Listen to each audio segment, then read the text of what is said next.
রাজধানীর বাজারে বাজেট নিয়ে মিশ্র প্রতিক্রিয়া দেখা গেছে ক্রেতাদের। নিত্য প্রয়োজনীয় পণ্যের শুল্ক তেমন না কমায় হতাশ তারা।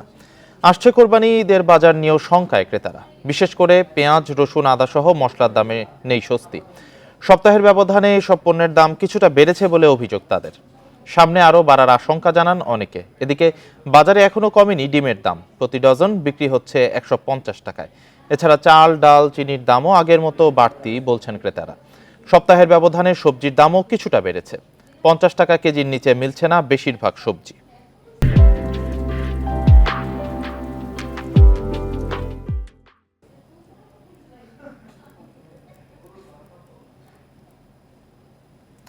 নিত্যপণ্যের দাম নিয়ে আরো জানাতে রাজধানীর কারওয়ান বাজার থেকে যোগ দিচ্ছেন সহকর্মী শাহিদ আহমেদ।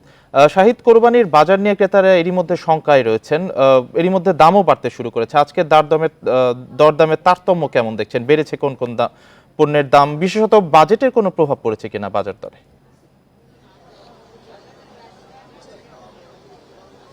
রাকিব, যেহেতু গতকালকে নতুন অর্থ বছরে বাজেট প্রস্তাব করা হয়েছে, স্বাভাবিকভাবে মানুষের মনে সেই ধরনের বাজেট নিয়ে আসলে আগ্রহ, এবং বাজেটে আসলে সব থেকে বেশি আগ্রহ থাকে কোন পণ্যের দাম বাড়ছে বা কমছে।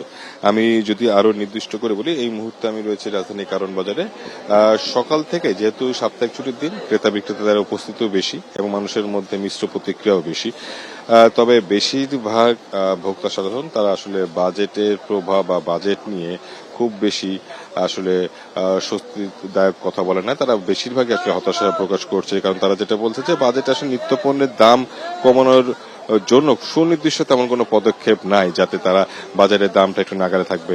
আমি যদি আরো নির্দিষ্ট করে বলি, সেক্ষেত্রে আমদানি শুল্ক নিত্য প্রয়োজনীয় পণ্য অর্থাৎ আদা, রসুন, পেঁয়াজ, তেল, গম, চাল, ডাল, এগুলোর জন্য আগে 2% ছিল আমদানি শুল্ক। নতুন প্রস্তাবিত বাজেটে কিন্তু 1% করা হয়েছে, যদিও তার প্রভাব আদৌ পড়বে কিনা সেই বিষয়ে যথেষ্ট সন্দেহান রয়েছে। আমি যদি বলা হয়, চিনি, তেল, এগুলো কিন্তু আগের মতো উচ্চ দামে স্থির হয়ে আছে।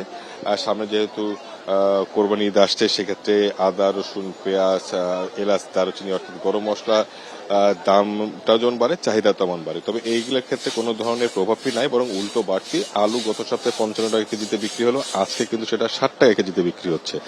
আর চিনি কিন্তু 135 টাকা 140 টাকা কেজি দরে বিক্রি হচ্ছে। সয়াবিন তেলও সে আগের মতো একই দামে রয়েছে, 52-53 টাকার নিচে কোনো মোটা চাল বাজারে মিলছে না।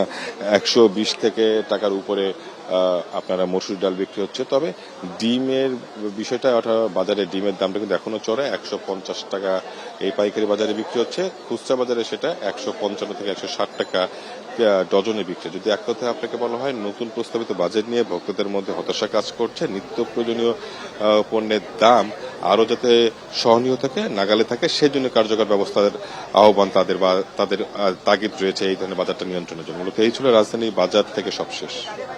কারওয়ান বাজার থেকে জানাচ্ছিলেন সহকর্মী শাহিদ আহমেদ।